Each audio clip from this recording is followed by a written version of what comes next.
This is the story of Isabella Greenfield, a woman who, after a life-changing accident, finds herself standing in the presence of Jesus. But what awaits her next is far darker. Visions of the Antichrist and the world on the edge of destruction. How will she face the truth she's been shown? Isabella Greenfield never gave much thought to how she might die. Who does, really? At 38, her life was a carousel of routines, predictable and comforting in its simplicity. Suburban Illinois offered her a stable world where mornings began with the chaos of getting her two children, Emma and Liam, ready for school. Days were spent in the lively hum of middle school classrooms, and evenings unfolded quietly with her husband, Daniel. It was ordinary, and she liked it that way, until the day everything unraveled. The day started like any other. A chill hung in the October air, a crispness that carried the scent of wood smoke and decaying leaves. Daniel, ever the early riser, was already in the kitchen, the familiar sound of his coffee mug clinking against the counter floating up the stairs. Isabella groaned as the alarm buzzed, silencing it with the kind of practiced annoyance only years of repetition could perfect. Her body protested as she swung her legs out of bed, craving 5 more minutes of warmth under the covers. Downstairs, Emma was already seated at the kitchen table, her nose buried in a novel. At 10 years old, she was the responsible one, always eager to please and quick to act. Liam, on the other hand, was a walking tornado of defiance and charm. At 6, he could turn the smallest request into a drawn-out negotiation.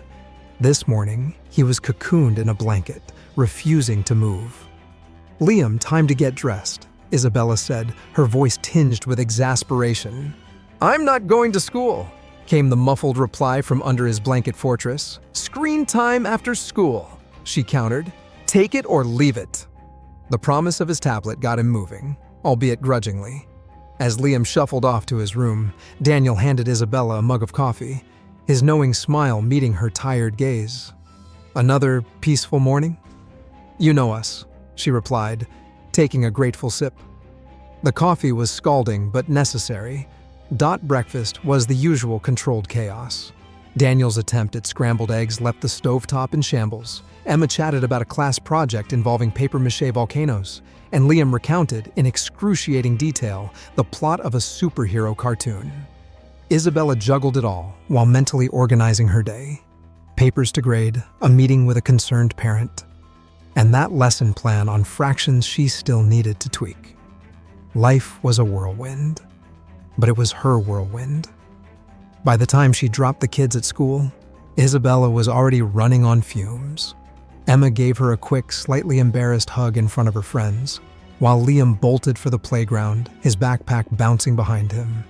Isabella smiled as she watched them go, a fleeting moment of pride mingling with exhaustion. The drive to work was uneventful. Soft rock played on the radio, familiar tunes that blended into the background as her thoughts wandered to the evening ahead. Daniel had promised grilled chicken for dinner. She made a mental note to stop by the store for vegetables. Her day at middle school unfolded as expected. Students filtered into their seats, the room buzzing with the low hum of conversation. Isabella's lesson on fractions, to her surprise, went smoothly. Marcus, a quiet boy who rarely spoke in class, solved a problem that had been troubling him for days. Isabella felt a swell of pride, the kind that reminded her why she loved teaching. Lunch was a sandwich at her desk, interrupted by a parent-teacher conference. The mother was concerned about her daughter's grades, a conversation Isabella had grown used to over the years. With practiced reassurance, she explained that middle school was tough for everyone, but things would improve with time. By the time the final bell rang, Isabella felt the weight of the day pressing down on her. She packed up her bag, waved goodbye to a few colleagues, and headed to her car. Her mind was on dinner, the vegetables she still needed to pick up, and the promise of a quiet evening at home. The crash came out of nowhere. One moment, she was humming along to the radio, the golden hour sunlight spilling across the highway. The next, her world exploded into chaos. A silver truck barreled through an intersection, slamming into the side of her car with the force of a freight train. The impact was deafening. Tires screeched, metal crumpled, and the airbag deployed with a violent burst, slamming into her chest like a sledgehammer. The car spun, her body whipped against the seatbelt as she struggled to comprehend what was happening. Time seemed to slow, every second stretching into an eternity. When the car finally stopped, an unnatural silence fell over the scene. Isabella blinked, disoriented, her vision blurred by the spiderweb of cracks in the windshield. Her chest felt crushed, each breath a struggle against the weight pressing down on her. Warm blood trickled down her temple, the metallic scent filling her nostrils. She tried to move, but her limbs felt heavy, unresponsive. Panic surged through her as she assessed the situation. The crumpled hood of her car was smoking faintly, the smell of burnt rubber hanging in the air. Outside, voices shouted, urgent and panicked, but they seemed distant, as though she were underwater. A man appeared at her window, his face a mask of concern. His lips moved, but the words didn't register. She blinked again, trying to focus. "Ma'am, can you hear me?" he asked, louder this time. She managed a weak nod, her throat too dry to speak. The minutes that followed blurred together in fragments. Sirens wailed in the distance, growing louder as they approached. Paramedics swarmed the car, their voices calm and clipped as they worked to extract her from the wreckage. "She's conscious," one of them said. "Possible chest trauma, laceration to the forehead. Let's stabilize her before moving." The pain was relentless, sharp and unyielding, radiating through her chest with every breath.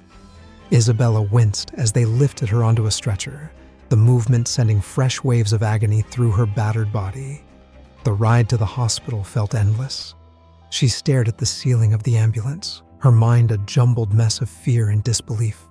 Flashes of her morning played in her head. Emma's shy hug, Liam's stubbornness, Daniel's easy smile. Would she see them again? The thought was unbearable. In the sterile brightness of the emergency room, doctors and nurses moved with practiced efficiency, cataloging her injuries with clinical precision. Broken ribs, a mild concussion, countless bruises. Each diagnosis felt like another blow, a reminder of how fragile she was. As she lay in the hospital bed that night, the events of the day replayed in her mind, a relentless loop of sights, sounds, and sensations. The ordinary chaos of her morning now felt like a distant memory, a life that belonged to someone else. Isabella stared at the ceiling, her body aching, her thoughts racing. She had survived, but the world she woke up to that morning no longer existed. Everything had changed in an instant. Isabella's consciousness floated, free from the confines of her broken body. She stood, or perhaps she hovered, in a space that felt like an eternity caught in a single breath. The atmosphere was neither warm nor cold, neither bright nor dark. It pulsed with an inexplicable energy, alive and humming with a presence so profound it made her feel both insignificant and infinitely cherished. She saw him then. He appeared not as a vision, nor as a figure conjured by her mind, but as the essence of everything she had ever sought without knowing it. Jesus Christ. She knew him instantly, not by his appearance, for it defied earthly description, but by the overwhelming love and authority emanating from him.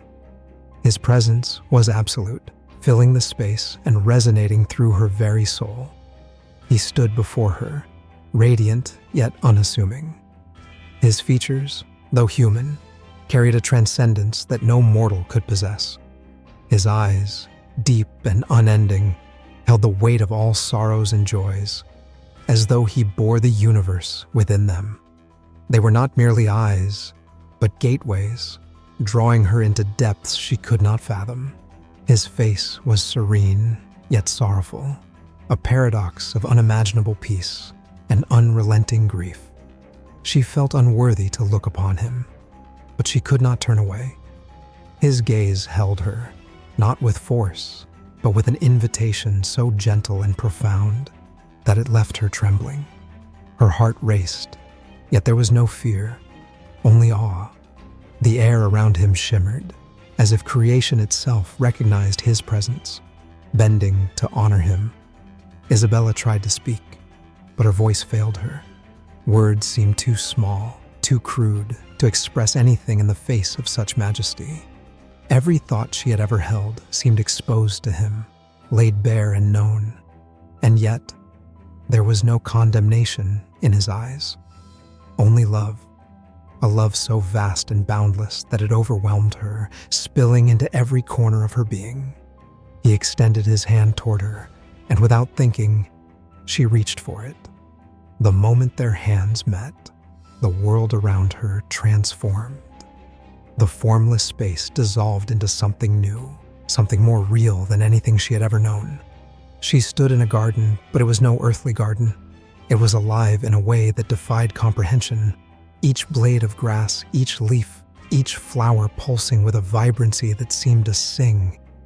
The trees towered above her, their branches reaching endlessly toward a sky that was neither blue nor gray, but something beyond color, an infinite canvas of light. Their leaves shimmered like liquid gold, and their trunks radiated warmth, as if they carried the heartbeat of the universe.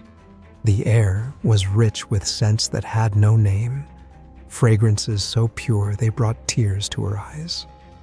She turned to see a river flowing nearby, its waters so clear that they seemed almost invisible, revealing every pebble and current beneath. Yet the river was not merely water. It glowed with a light that was alive, a light that seemed to carry whispers of joy and wisdom as it flowed. As she walked beside him, the ground beneath her feet felt soft yet firm, and with every step, a sense of peace deeper than anything she had ever known filled her. She noticed the sky above, vast, endless, and filled with a light that seemed to come from everywhere and nowhere all at once. The light wasn't harsh, but soft, enveloping her in warmth, as though it were alive and aware of her presence. "Is this heaven?" she managed to whisper, her voice trembling. He did not answer with words, but his gaze told her everything she needed to know. This was a place untouched by time, unspoiled by pain or loss. It was perfection, not in a static or lifeless way, but in a dynamic, living beauty that resonated with harmony.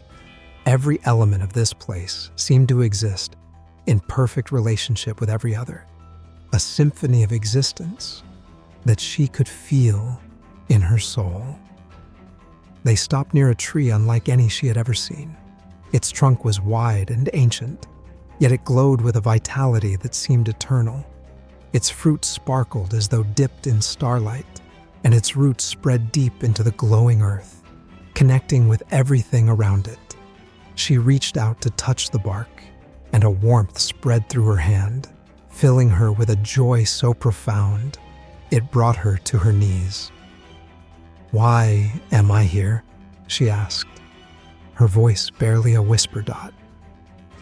For a moment, the garden fell silent, as though even the air was waiting for his reply. His presence was unchanging, steady and unwavering, but she felt the gravity of his attention shift fully to her. She didn't need an answer in words. The truth was already stirring in her heart. She was here because she was known, because she was loved, because she had always belonged, even when she had felt lost. As if in response to her unspoken understanding, the scene began to change. The garden faded into a vast expanse of light, a light that didn't blind, but revealed.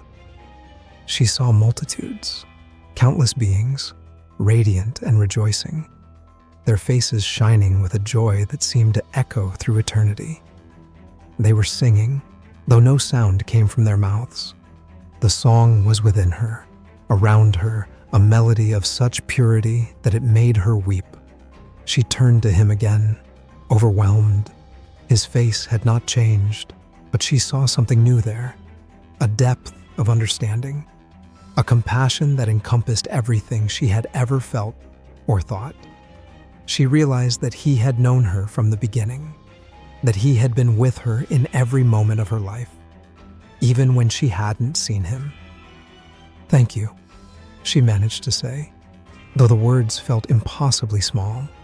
His response was not in words, but in the way he looked at her, a look that spoke of a love so infinite it could never be measured. She felt as though the very fabric of her being was being stitched together, made whole in a way she hadn't even realized she was broken. And then, as suddenly as it had begun, the vision began to fade. The light dimmed, the garden dissolved, and the presence that had surrounded her seemed to retreat, though it never truly left. She was still there, still held, but the overwhelming intensity softened. She clung to the memory of his eyes, the soundless music of the multitudes, the feel of the glowing earth beneath her feet. Though she didn't know what lay ahead, one truth remained etched into her soul. She had seen him, and she had been forever changed. Isabella's vision began with a sudden lurch, as if she had been pulled through an invisible veil into a world far removed from the serenity she had just experienced. The garden, the radiant trees, and the luminous presence faded into obscurity, replaced by a realm drenched in shadow. Yet the shadows did not obscure her sight. Instead, they sharpened it. The scene unfolding before her was disturbingly vivid, its clarity striking fear into her heart. She found herself standing amidst a massive crowd. They stretched as far as the eye could see, a sea of faces turned toward a single man on a raised platform. He was unremarkable at first glance, clad in a plain suit and speaking with an air of practiced humility. Yet there was something about him that drew people in, a magnetism that defied explanation. His voice, rich and melodic, seemed to caress the ears of those who listened, soothing their doubts and igniting their hopes. Isabella couldn't hear his exact words, but their effect was unmistakable. The crowd was enraptured, their eyes gleaming with an almost fanatical devotion. They nodded in unison, their faces lit with a fervor that bordered on worship. The man's gestures were subtle but deliberate, each movement calculated to reinforce his charm. His smile was warm, yet unnervingly perfect, like a mask crafted to conceal something monstrous beneath. As Isabella watched, a creeping unease seeped into her soul. It wasn't just the man's presence that unsettled her. It was what lay beneath it. She could sense it, an undercurrent of malice so profound it seemed to darken the very air around him. The shadows at the edges of the vision seemed to ripple and twist in response to his presence, as if drawn to him. His words, though outwardly inspiring, carried a faint resonance of deceit, a subtle discordant note that only Isabella seemed to hear. Her perspective shifted abruptly, as if unseen hands had lifted her above the scene. From this vantage point, she could see the vastness of the crowd and the stage upon which the man stood. Behind him, an enormous screen displayed his image in towering proportions. His every smile, every raised hand, was magnified, casting him as a figure of immense power and authority. The vision grew darker, and Isabella's heart began to pound. She saw symbols appear on banners and flags waved by the crowd. At first, they seemed innocuous, abstract designs meant to inspire unity. But as she looked closer, their meaning shifted, revealing an insidious undercurrent. They were marks of control, emblems of allegiance not to hope, but to something far darker. The man's promises filled the air, promises of peace, prosperity, and an end to suffering. The crowd cheered, their voices rising in a deafening crescendo. Yet Isabella felt the sting of those promises, the barbs hidden within them. They were traps, lures designed to bind people to him, to make them willingly surrender their freedom and their souls. As the vision continued, Isabella saw the man's influence grow, cities transformed under his rule, their streets pristine and their people orderly. Yet there was no joy, no true peace. Behind the facade of prosperity lay fear, an omnipresent terror that kept people in line. Dissenters were silenced, their protests erased as if they had never existed. The man's voice echoed from screens in every home, his face a constant presence, watching, commanding, and controlling. And then, the scene changed again. Isabella was now in a vast hall, its walls adorned with gold and precious stones. The man stood at the center, surrounded by figures cloaked in black. Their faces were obscured, but their presence was chilling. They knelt before him, their movements slow and reverent, as though in worship. The man smiled, his expression now devoid of warmth. It was a smile of triumph, of domination. A figure approached him, carrying a crown of dark metal. It gleamed with an unnatural light, its edges sharp and jagged. As the crown was placed on his head, a surge of energy rippled through the room. Isabella felt it like a wave of icy water, freezing her to the core. The man's features twisted for a brief moment, revealing the darkness within, a hideous, consuming void that stared back at her. The people in the hall cheered, their voices mingling with the whispers of unseen entities. The sound was maddening, a cacophony of devotion and despair. Isabella wanted to look away, to close her eyes and shut out the horror, but she couldn't. She was a prisoner of the vision, forced to witness the terrifying truth. Suddenly, she was pulled away from the hall, her perspective shifting once more. She now stood in a barren wasteland, the sky a sickly yellow, and the ground cracked and lifeless. In the distance, she saw the man again, standing atop a hill. Behind him, an army stretched to the horizon, an army of people whose eyes glowed with an unnatural light, their faces devoid of humanity. Isabella's heart sank as she realized the enormity of what she was seeing. This man, so charismatic and beloved, was no savior. He was a deceiver, a harbinger of destruction. His power was not his own, but granted by something ancient and malevolent, a force that sought to corrupt and consume. The scene grew darker still. Flames erupted in the distance, and the cries of the suffering filled the air. Isabella saw cities collapse, their skyscrapers reduced to rubble. The earth itself seemed to convulse, rivers running dry and mountains crumbling. The man stood at the center of it all, his face serene as chaos raged around him. He raised his arms, and the destruction ceased, the silence that followed more terrifying than the noise. In the silence, Isabella felt a presence behind her. It was not the man, but something far greater, something that dwarfed even the darkness she had just witnessed. She turned, and though she could not see it fully, she felt its power. It was light, pure and unyielding, a force that pushed back the shadows and filled her with hope. The light did not speak, but its message was clear. She was being shown these visions for a reason. The man she had seen was not just a deceiver, but a destroyer, a figure who would lead many astray. His rise would be swift, his power immense, but he was not invincible. The man she saw was the Antichrist. He was not a horned demon or a grotesque figure conjured from nightmares. No, he was unnervingly ordinary, a man whose charm was magnetic, whose presence inspired trust, and whose words captivated even the most skeptical. He was the kind of figure people would rally behind without question, a man who seemed destined to unite the fractured world. Yet beneath his polished exterior and promises of peace, there lay a darkness so profound that it made Isabella's soul tremble. In the vision, he appeared as a global leader, a figure embraced by nations and revered across cultures. His voice carried authority, his tone resonated with empathy, and his smile disarmed even the most guarded. People adored him, not as a mere politician or leader, but as a savior.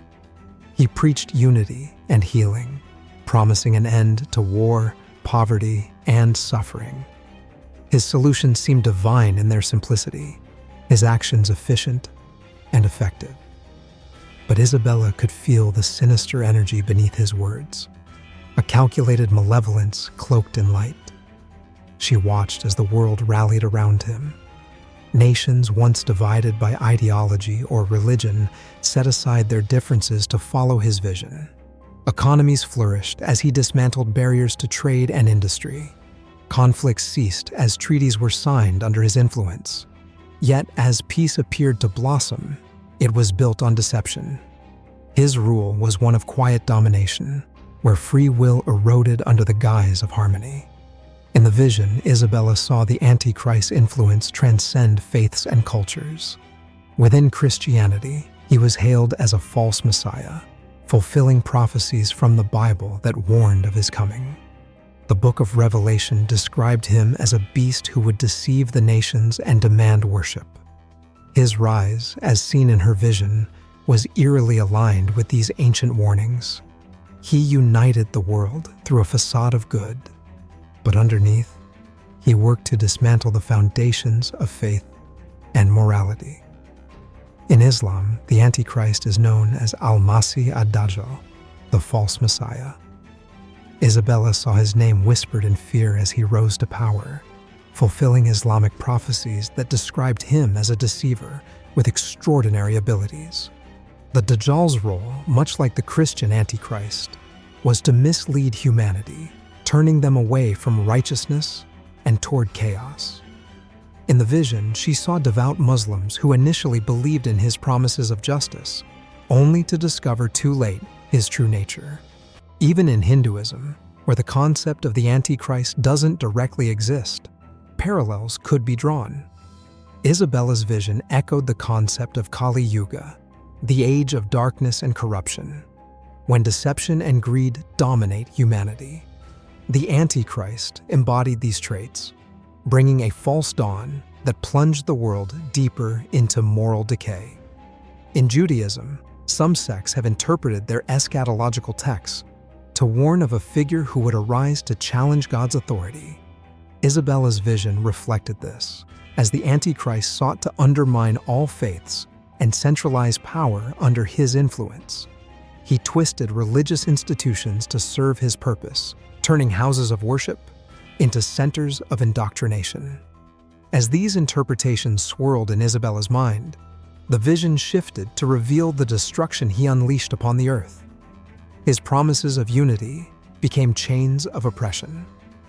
Nations once free were bound to his will, their sovereignty replaced by blind allegiance. Faith, which should have been a bastion against his rule, became his most powerful weapon. He manipulated religious leaders, convincing them to proclaim his divinity.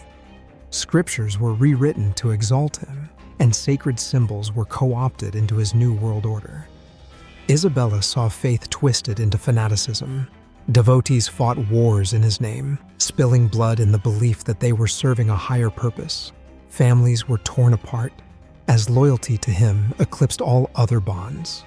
Those who resisted his rule were ostracized, persecuted, and erased from memory. Even the natural world seemed to rebel against his dominion. The earth groaned under the weight of his tyranny. Isabella saw storms of unprecedented ferocity battering coastlines, their winds howling like anguished spirits. Floodwaters surged over cities, swallowing skyscrapers and homes with equal ferocity. Earthquakes shattered the ground beneath entire nations, splitting them apart as if the planet itself could no longer endure the corruption spreading across it. Volcanic eruptions blotted out the sun, casting the world into a suffocating darkness. She witnessed fields of crops withering under ashen skies, their barren stalks a grim evidence to the famine spreading across continents. Rivers turned to sludge, poisoned by pollution and decay, while animals perished in droves, their habitats destroyed. The air was thick with despair, the cries of the suffering echoing across a planet descending into chaos. The Antichrist, however, thrived amidst the devastation.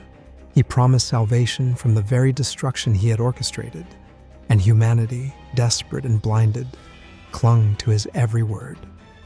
He demanded their worship, and they gave it willingly, their hopes and fears driving them deeper into his control. His image was everywhere, on screens, in temples, on banners that fluttered over ruined cities.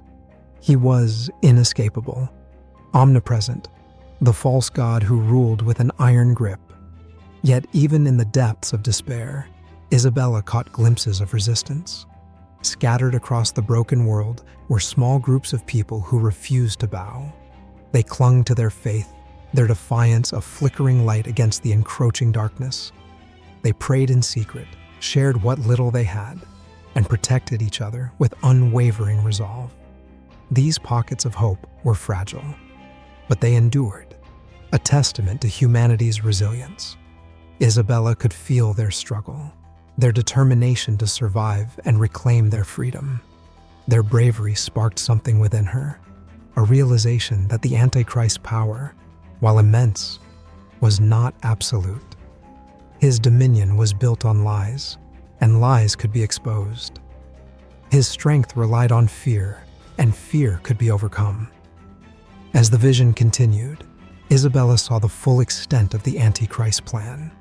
He sought to erase all traces of truth, to rewrite history and reshape humanity in his image.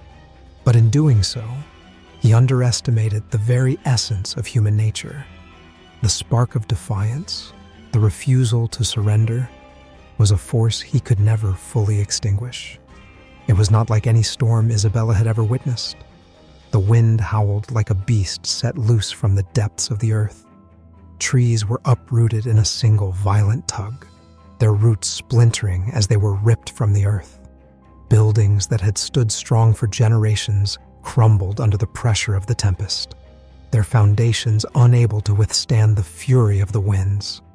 Cars were swept off roads, carried away by the violent currents of the storm. Everything in its path was torn asunder. Nothing was safe. Isabella's heart pounded as she stood in the midst of these apocalyptic scenes.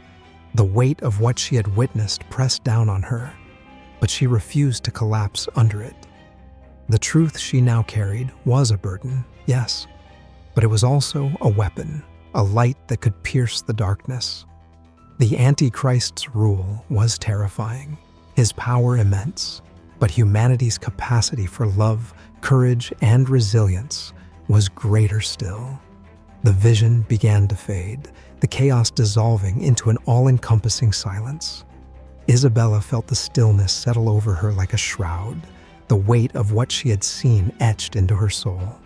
The Antichrist's face, his smile, his calculated words, they would haunt her forever. But so too would the memory of those who resisted, those who refused to bow, those who held on to hope in the face of despair. The scene shifted abruptly, like a curtain being drawn back, revealing the stark contrast between devastation and radiance. The barren, smoldering ruins of cities and the anguished cries of a broken world dissolved into a serene, glowing expanse. The air hummed with a transcendent warmth that seeped into Isabella's very soul. She was no longer watching the chaos wrought by the Antichrist. She was standing once more in the presence of Jesus. He stood before her, his figure radiant yet gentle, his eyes pools of endless compassion and sorrow. The destruction she had witnessed seemed to linger in his gaze, a weight he bore for the world. Isabella's knees buckled under the magnitude of his presence, but his voice steadied her. "Rise, Isabella," he said, extending a hand toward her. His voice was a melody of authority and tenderness, resonating deep within her. "You have seen what is to come if the world does not awaken, but the darkness is not the end." Tears streaked her face as she struggled to comprehend the enormity of what she had seen and now felt. "Why me?" she asked, her voice trembling. "Why show me these things? What can I do? I'm just... me." Jesus smiled, and the weight of her fear lifted for a moment. "Because you are loved," he said simply. His words weren't just spoken, they were imprinted on her soul. The profound truth of his love enveloped her, filling the cracks left by doubt and fear. She wanted to protest, to explain how unworthy she felt, but he silenced her gently with a look. "The world needs a witness," he continued, his tone both firm and kind. "You are not called because you are perfect. You are called because you are willing. The message I give you is not one of fear, but of hope. Tell them that even in the darkest hour, light will prevail." His gaze darkened slightly, and the serenity around them seemed to shift, tinged with urgency. "But the time grows short. The deceiver, the one you saw, will come. He will sow division with promises of unity, destruction under the guise of peace. Many will follow him, blinded by his charm and false promises. You must warn them. Speak the truth, even when it costs you. The weight of his words pressed on her, but she found her voice. What if they don't listen? What if they hate me for it? He stepped closer, his presence a balm to her fears. Some will reject the truth, but others will hear it and find their way. Your task is not to force belief, but to plant the seeds of hope. Trust that they will grow in time. A desperate question burst forth from her. How can I do this? I'm not strong enough. You are not alone, he said, his voice a soothing reassurance. I am with you always. My strength will sustain you when yours falters. Lean on me, and you will find the courage to fulfill this calling. His words settled over her, a mixture of comfort and challenge. She nodded, though her heart still quaked with the enormity of the task. Before she could say anything else, he reached out, placing his hand lightly on her shoulder. The warmth of his touch radiated through her, a strength unlike any she had ever known. You must return now, he said softly, though his voice carried the weight of a command. The world waits for your voice. The light around her began to shift again, growing brighter, almost blinding. She felt the pull as though being drawn back to her physical self. Fear surged within her at the thought of leaving his presence. But his parting words anchored her. Go with courage, Isabella. And remember, love conquers all. The light consumed her vision, and with a sudden jarring rush, she was back in her body. The pain hit her first, a sharp, relentless reminder of her physical form. The cacophony of sirens, shouted orders, and the metallic groan of tools prying open the wreckage filled her senses. Isabella's eyelids fluttered open, the world around her a blur of red and blue lights. Faces loomed over her, paramedics speaking in urgent tones as they worked to free her from the crumpled remains of her car. Her chest felt like it was being crushed, every breath a laborious effort. She's conscious. Stay with us, ma'am, one of them said, their voice cutting through the haze. She tried to respond, but her throat was dry, her voice a raspy whisper. The realization of being alive hit her like a wave, followed swiftly by the crushing memory of what she had seen and been tasked to do. As they eased her onto a stretcher, the paramedics' faces came into focus. Their kindness and determination mirrored the hope Jesus had spoken of. She felt tears welling up, not from the pain, but from the overwhelming gratitude for this second chance at life. The vision of Jesus, his words, and the looming threat of the Antichrist played on a loop in her mind. The physical pain receded as the enormity of her task settled in. In the hospital, the sterile smell of antiseptic and the hum of machines surrounded her. Doctors and nurses worked efficiently, their voices a blend of concern and reassurance. Daniel's face appeared, his expression a mixture of relief and anguish. He clutched her hand, his grip firm as though anchoring her to the world. "You're okay," he whispered, his voice breaking. "You're going to be okay." Isabella looked at him, her heart aching with love and the weight of what she now carried. She wanted to tell him everything, to unburden the visions and the command she had been given, but the words wouldn't come. Not yet. For now, she simply squeezed his hand, letting him know she was still here. As the night wore on and the chaos of the accident gave way to the quiet of the hospital room, Isabella stared out the window at the stars. The memory of Jesus' presence filled her with both a sense of peace and an unshakable determination. The path ahead was uncertain, but her purpose was clear. The world had to know, and she would be its messenger. Recovery was a trial of endurance, both for Isabella's body and her mind. The accident had left her battered, a litany of injuries that turned every movement into agony. Each shallow breath reminded her of her broken ribs, the lingering fog in her head of her concussion. yet none of it compared to the burden of what she now knew, a weight that pressed on her soul with relentless intensity. The hospital room was her world for weeks. White walls and the faint smell of disinfectant formed a cocoon around her, keeping her in a state of isolation that felt both stifling and necessary. Visitors brought some reprieve. Daniel was steadfast, arriving each morning with coffee and a soft smile that hid his concern. He held her hand through the worst of the pain, his presence anchoring her in the reality of the present when her mind threatened to drift into darker places. Emma and Liam were bursts of light in her otherwise somber days. Emma's drawings filled the walls, bright depictions of flowers, animals, and their family. Liam's stories, wild and imaginative, tried to coax a laugh from her. She smiled for them, or at least tried to, but even they could sense the change in her. The carefree laughter she once shared with them seemed like a relic of a different life. The Isabella they knew was still there, but she was quieter, her gaze often distant, as though she were staring into something far beyond the sterile confines of the hospital room. She kept the visions locked inside, a secret she didn't dare share. How could she? Every time she considered it, she thought of their faces, the confusion, the doubt, the inevitable disbelief. It wasn't just that the story sounded impossible, it was the sheer weight of it, the responsibility that came with knowing something so devastating. How could she ask anyone else to carry even a fragment of that? But the visions refused to be ignored. They came to her every night, vivid and inescapable.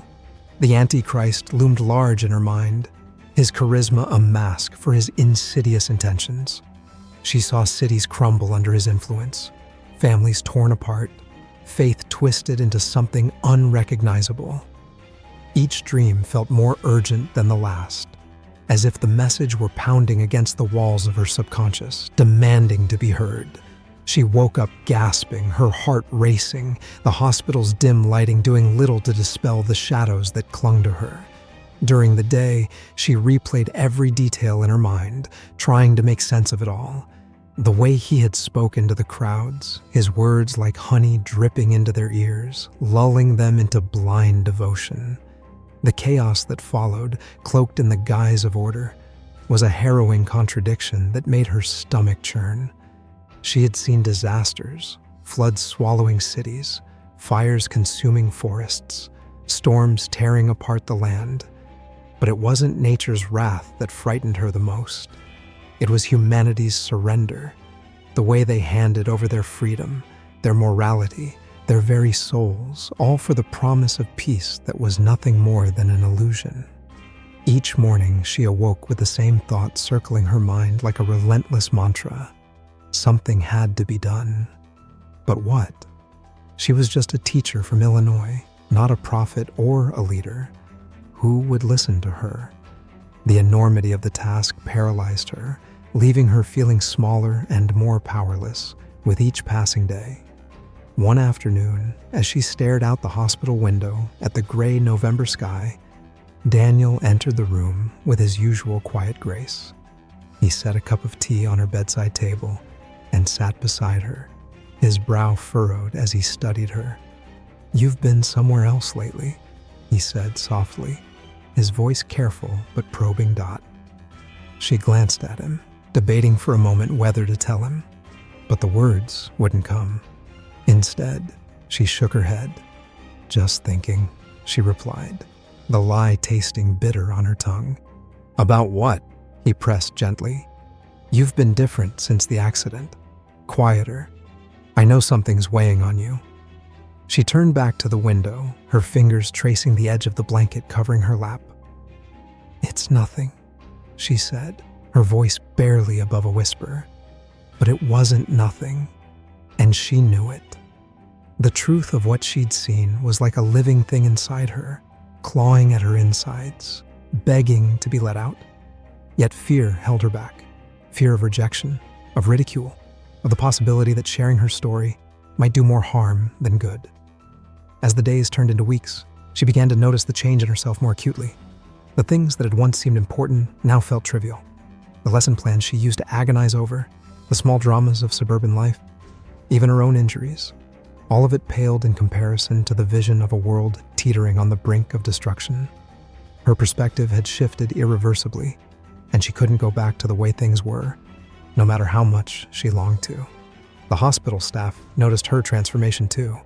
Nurse Karen, who had been attending to Isabella since her first night in the hospital, commented on it one evening as she adjusted the IV line. "You've got a fire in your eyes," she said with a smile, "like you've seen something that changed you." Isabella's heart skipped a beat, but she forced herself to respond lightly. "Maybe it's just the painkillers," she joked, though her voice lacked conviction. Karen chuckled, but the knowing look in her eyes lingered. "Whatever it is, hold on to it. Sometimes the hardest battles leave us with the clearest vision." The words stayed with Isabella long after Karen left the room. Clear vision, was that what she had? If so, what was she supposed to do with it? The question haunted her as she lay in bed, staring at the ceiling, her mind a storm of thoughts and emotions. By the time she was discharged from the hospital, she felt like a stranger in her own life. Returning home should have been a relief, but it wasn't. The familiar walls of her house felt confining. The routines she once found comfort in now felt hollow. Daniel and the kids tried to make things feel normal, but the divide between her inner world and the life she'd returned to was vast and unbridgeable. At night, when the house was quiet and everyone else was asleep, Isabella would sit by the window and watch the stars. She thought about the command she had been given, to tell the world what she had seen, to warn them of the danger that was coming. The enormity of it all threatened to crush her, but she couldn't ignore it. It was a burden she hadn't asked for, but it was hers nonetheless. She began to write, filling pages with her thoughts, her fears, her memories of the visions. The words came haltingly at first, but soon they poured out of her in a torrent. It was as though the act of writing gave her a sense of control over the chaos within her. But even as she wrote, the question loomed: who would read it? Who would believe her? Isabella didn't have the answers, but she knew one thing with certainty. She couldn't keep silent forever. The truth she carried was too important, too urgent. And though she didn't yet know how or when, she resolved that she would find a way to share it. For now, she will heal. She would rebuild her strength, both physical and emotional. The world outside continued as if nothing had changed. But for Isabella, everything had. She was no longer the woman she had been before the accident. She was something else now, something stronger, something determined. And she would not let fear silence her. Isabella sat at her kitchen table late one night, the hum of the refrigerator the only sound in the room. Her notebook lay open before her, filled with hurried notes and fragmented thoughts about her encounter. She had spent weeks wrestling with how to share the visions that had transformed her life, terrified of the reactions she might face. Would people believe her, or would they dismiss her as delusional? The weight of the responsibility pressed heavy on her chest, but she knew she couldn't stay silent forever. The idea of a meeting took root during one of her restless nights. If she could gather people in a safe, welcoming space, perhaps she could create an opportunity for them to hear her story without judgment. It had to be personal, intimate. A large, impersonal setting would make her message feel distant, and she couldn't risk that. She needed a community, not a spectacle. Over the next few days, she worked on the details. She called the local library and secured a small meeting room for the following Saturday afternoon. It was perfect neutral ground, where people from all walks of life might feel comfortable. She typed out a simple flyer on her laptop. An encounter beyond the ordinary. One woman's story of faith and truth. She printed a stack and began placing them in coffee shops, community boards, and even at her children's school. Each time she posted one, her heart pounded with a mix of fear and hope. As the day approached, Isabella felt a growing sense of both dread and determination. This was her chance to share what she had seen, to warn people of the danger she knew was coming, and to offer them hope amidst the darkness. Isabella's hands trembled as she clutched the edge of the podium. The small community center was packed with curious faces, all eager to hear her story or to confirm their doubts. The fluorescent lights overhead buzzed faintly, the sterile hum adding to her anxiety. She glanced at Daniel, sitting in the front row, his face a mixture of encouragement and worry.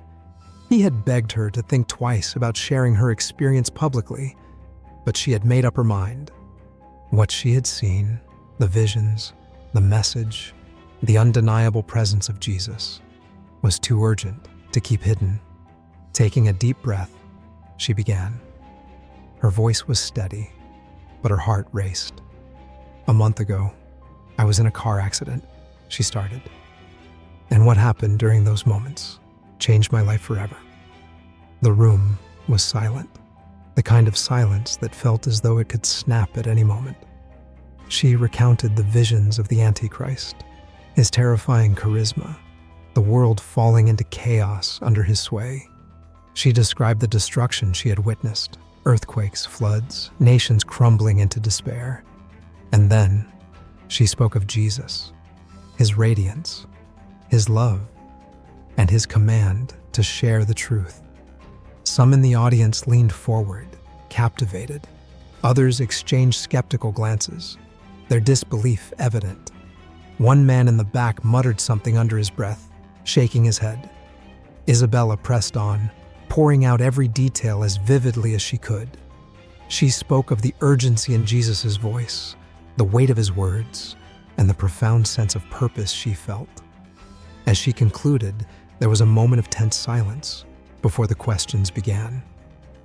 "You're saying you saw Jesus?" a woman asked, her voice sharp with doubt. She folded her arms, her expression guarded. "Yes," Isabella replied firmly. "Not just saw him, I felt his presence, his love, his sorrow for what's coming." A murmur rippled through the crowd. Some nodded, their faces lit with belief. Others whispered to one another, skepticism etched into their features. An older man in a flannel shirt stood up. "I believe you," he said, his voice gruff but earnest. "The Bible warns us about false prophets and end times. What you're saying lines up with Scripture." "Scripture?"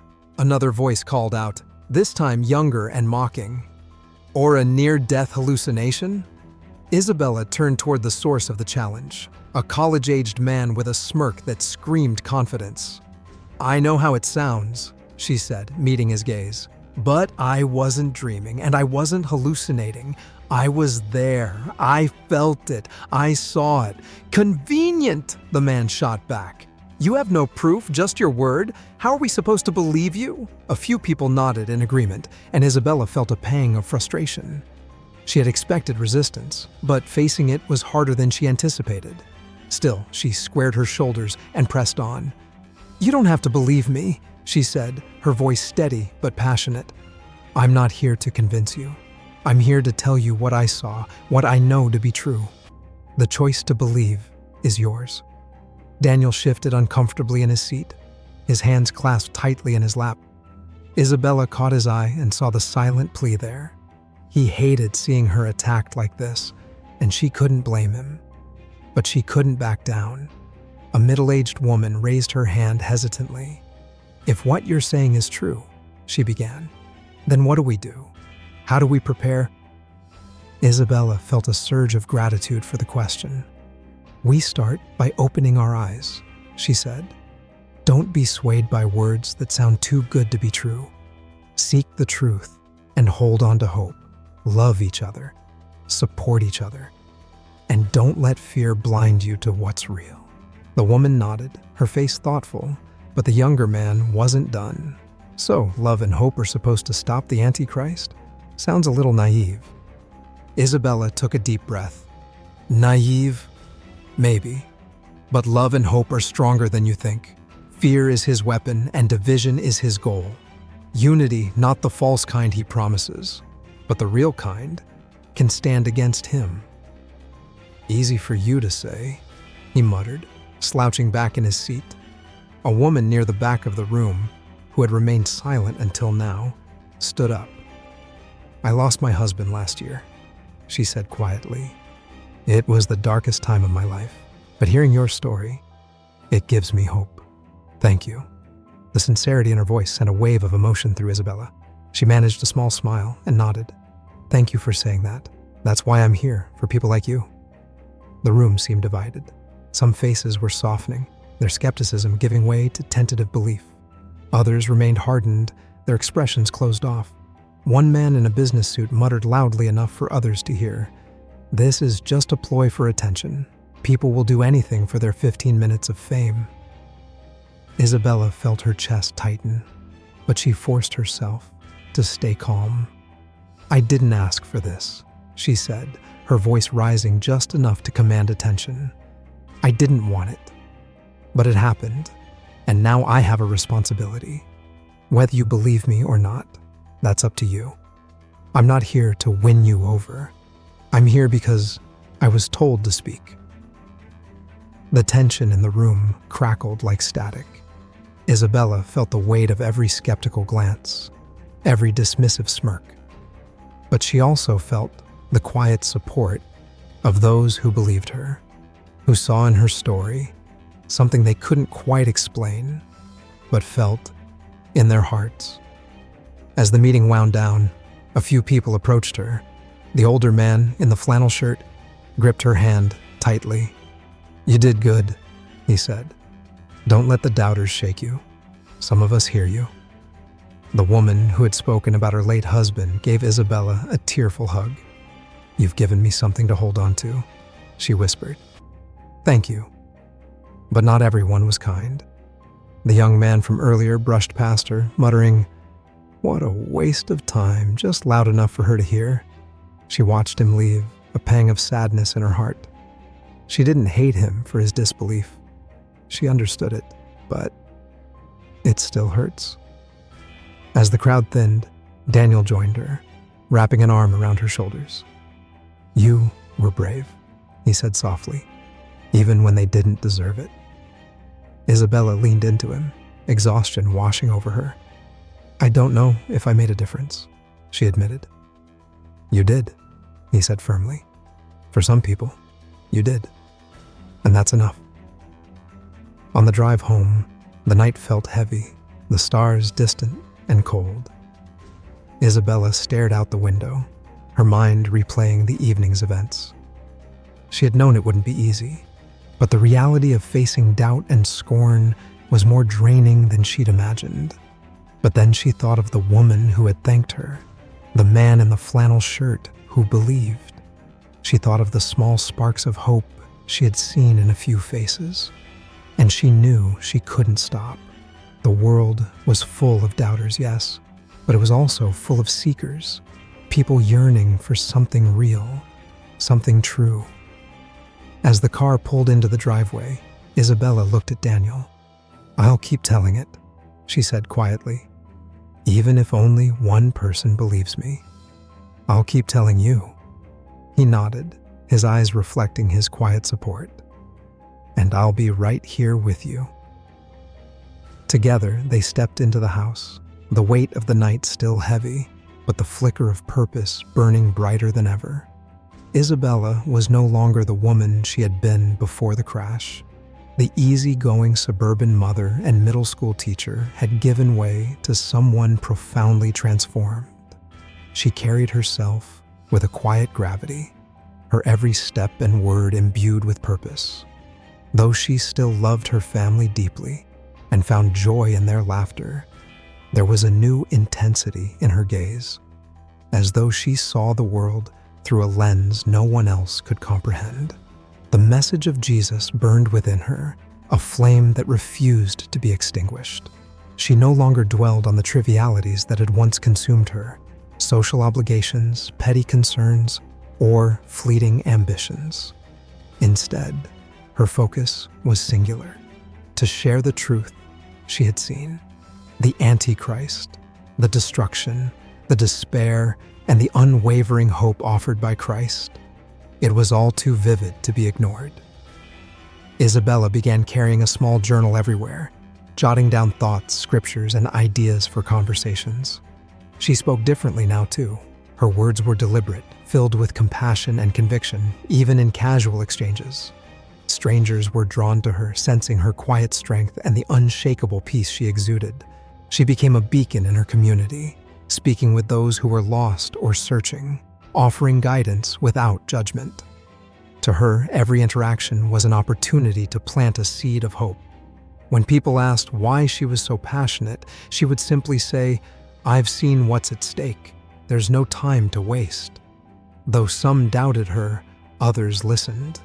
Her message wasn't just about warning of darkness, but about offering light, a reminder that even in the shadow of despair, there is always a path to redemption. She carried that truth with her, unwavering and unyielding, determined to fulfill the calling placed upon her. Several people who have had near-death experiences have shared strikingly similar encounters to what Isabella went through, where they saw Jesus and even experienced profound spiritual revelations. These experiences are often shared with awe and deep conviction, as the individuals feel profoundly changed by the events that occurred during their temporary physical death or severe health crisis. One such account comes from Tina Hines, a woman who had a cardiac arrest that led to her being placed in a medically induced coma. As her family prayed around her, she later woke up and described a remarkable vision of Jesus. She was not just comforted by his presence, but she also saw him face to face, surrounded by brilliant light. Tina's description of Jesus, one who was radiant with peace and love, echoes the sense of overwhelming divine presence that Isabella herself felt in her encounter. Tina's experience was so vivid that she recognized the image of Jesus in a painting by artist Akiane Krimeric after her recovery, confirming that what she saw was real, as it matched the painting she had never before seen. Another powerful account comes from Colton Burpo, a young boy who, at the age of 6, underwent emergency surgery after complications from a burst appendix. During his time under anesthesia, Colton claims to have visited heaven. He vividly describes meeting Jesus, sitting on his lap, and being surrounded by angels. Colton's description of heaven included witnessing his deceased grandfather, who had passed away before Colton was born, and learning that people in heaven knew each other's names. His story, recounted in the best-selling book Heaven is for Real, has captivated millions of readers around the world. The most striking part of Colton's experience is his unwavering certainty about the reality of heaven. Just like Isabella's encounter, Colton's story is a reminder that faith can transcend earthly experiences and offer a glimpse into a world beyond our understanding. Similarly, other accounts of near-death experiences reveal that people who have been on the brink of death often report seeing visions of the afterlife, sometimes witnessing heavenly realms or experiencing a deep connection with Jesus. One individual, for instance, felt enveloped in peace and divine light, with an understanding that the experience was a message to live a life of love and purpose. In these stories, Jesus is often depicted not just as a figure of divine authority, but as an embodiment of unconditional love, inviting those who encounter him to share his message of hope and salvation. For Isabella, like many of those who have had similar experiences, the challenge comes not from the encounter itself, but from the immense responsibility it brings. After seeing the horrors of the Antichrist and the fall of humanity, the weight of the truth she carries becomes a burden she must share with the world. The journey that she undertakes after her encounter is not unique. Many others who have faced the light of Jesus or glimpsed the truth about the end times have felt a similar calling to spread their message, despite the skepticism and doubts they often face. Just as Tina Hines felt compelled to share her experience of meeting Jesus, Isabella too must grapple with how to reveal the truths she saw, knowing that many may not believe her or understand the urgency behind her message. Yet, as with many near-death experiences survivors, the transformation is profound, and their sense of purpose, newfound clarity, and spiritual awakening drive them to share their story with those around them. Medical science has long been intrigued by near-death experiences, a phenomenon described by individuals who were close to death or temporarily clinically deceased but later revived. These experiences often involve vivid sensations and visions, such as floating above one's body, encountering bright lights, traveling through tunnels, or meeting deceased relatives or spiritual figures. While are widely reported across different cultures and belief systems, their causes remain a topic of debate. Some argue that near-death experiences provide evidence of an afterlife, while others suggest they are simply the brain's reaction to extreme stress or physiological changes associated with death. One of the most prominent scientific explanations for near-death experiences is the theory of brain activity during extreme stress or lack of oxygen, often referred to as hypoxia. When the brain is deprived of oxygen, it can produce a range of sensory experiences. For instance, researchers have found that a decrease in oxygen levels can cause visual and auditory hallucinations, sometimes accompanied by feelings of euphoria or detachment from the body. These experiences could explain the sensation of floating above one's body or the feeling of peace, often described by those who have had near-death experiences. In the case of Isabella after her car accident, it is plausible that the severe trauma and lack of oxygen contributed to her vivid encounter with spiritual figures and the sensations of divine presence. The experiences she had may have been induced by her brain's attempt to make sense of her life-threatening situation. The temporal lobe of the brain, which plays a key role in processing sensory information and emotions, has been specifically implicated in these experiences. Neurologist Dr. Olaf Blanke, who has studied out-of-body experiences, has suggested that a malfunction in this region of the brain may cause individuals to perceive themselves as floating outside of their physical bodies. The temporal lobe is also responsible for emotional responses, which could explain the overwhelming feelings of love and compassion that many report during near-death experiences. In Isabella's case, the divine figure she encountered could have been a manifestation of her deep-seated beliefs, reflecting her faith in a higher power. The vividness of her experience may have been the result of heightened activity in the temporal lobe, processing both sensory and emotional information in an intense way during her crisis. Another explanation for near-death experiences is the release of endorphins and other neurochemicals during traumatic events. These chemicals are known to act as natural painkillers, and some researchers suggest they could produce a feeling of peace or comfort, even in the face of death. In extreme situations, such as Isabella's accident, the body could release these neurochemicals in response to stress, potentially inducing feelings of serenity and a sense of safety. For those who experience near-death experiences, these chemicals may create a sense of detachment from physical pain and a heightened state of awareness. In Isabella's case, the calming presence she felt during her encounter with Jesus may have been a manifestation of this chemical release, serving to reduce her fear and create a sense of comfort during a terrifying moment. In addition to these physiological factors, some researchers point to the psychological mechanisms at play during near-death experiences. According to the self-transcendence theory, near-death experiences may serve as a coping mechanism for individuals who are facing the prospect of death. When confronted with mortality, the mind may create visions of a peaceful afterlife or spiritual beings as a way of alleviating fear and providing comfort. This theory posits that the brain is wired to create a sense of peace during moments of extreme stress in order to help individuals accept death with a sense of calm.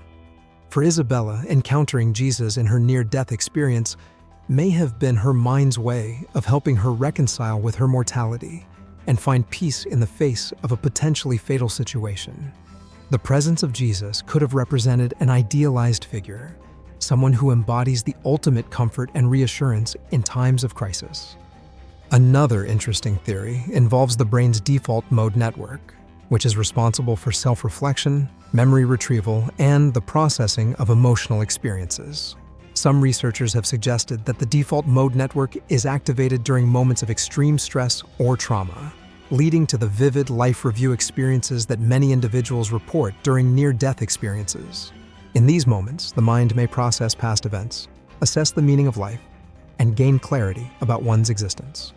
For someone like Isabella, who had lived a busy but ordinary life, the near-death experience may have triggered a deep internal reflection on her existence, which manifested in the form of a life-altering vision. In her case, the vision of the Antichrist and the subsequent revelation of her purpose may have been a manifestation of her subconscious processing a deep spiritual truth, one that she would have to confront in order to move forward in her life. Cultural and religious background plays a significant role in shaping the content of near-death experiences. Studies have shown that people from different religious traditions tend to experience near-death experiences that are consistent with their cultural or spiritual beliefs. For example, individuals raised in Christian traditions may report encountering Jesus or angels, while those from Buddhist or Hindu backgrounds may see figures like Buddha or divine deities. The brain may draw upon familiar images or symbols to create meaningful experiences, which is why Isabella's encounter with Jesus aligns with her own religious beliefs. In this way, the brain's interpretation of the near-death experiences is influenced by an individual's expectations and personal experiences. The same could be said for Isabella's experience of witnessing the world's destruction and encountering the Antichrist, a vision that may have been shaped by her understanding of biblical prophecy and her awareness of the struggle between good and evil. While scientific explanations like these help to contextualize the experiences of those who have had near-death experiences, they do not fully explain the profound impact these events have on people's lives. For many individuals, the encounter with death, whether through a physical trauma like Isabella's or other life-threatening situations, leaves an indelible mark. The visions and messages that people report during their near-death experiences often lead to lasting changes in their worldview and behavior. In Isabella's case, the message she received about the Antichrist, the impending destruction, and the urgency to share the message of hope and light left her forever changed. While medical science may attribute the vividness of her experience to neurochemical reactions or brain function, the emotional and spiritual transformation she underwent cannot be easily explained by science alone. The fact remains that near-death experiences challenge our understanding of the human mind and consciousness. While medical science offers valuable insights into the neurological, psychological, and physiological factors that contribute to these experiences, it cannot fully account for the depth and significance that many individuals attach to their near-death experiences. For Isabella, the experience was not just a medical anomaly, but a spiritual awakening, one that provided her with a sense of purpose and a message to share with the world. Whether or not her experience can be explained by medical science, it is clear that the near-death experience had a profound effect on her, changing her perspective on life, death, and the divine. In the end, near-death experiences are a complex phenomenon that involve a blend of scientific, psychological, and spiritual factors. While medical science can offer plausible explanations for the sensory and emotional elements of near-death experience, it does not fully capture the transformative power these experiences hold for many individuals. For people like Isabella, the encounter with death and the subsequent visions of the Antichrist and Jesus left them with a renewed sense of purpose and a commitment to share their message with others. Whether one chooses to view these experiences through a scientific, psychological, or spiritual lens, they serve as a reminder of the mystery of consciousness and the enduring power of the human spirit. Isabella's journey, marked by a life-altering near-death experience, transformed her deeply. Burdened with a divine message, she spread hope, warning of the Antichrist's influence and the importance of love and faith. Her conviction, shaped by this vision, fueled her mission to awaken others to the truth she had seen. Thank you for joining us on Isabella's incredible journey. If you found inspiration in her journey, please like, share, and subscribe for more stories that move the heart. Stay tuned for what's next.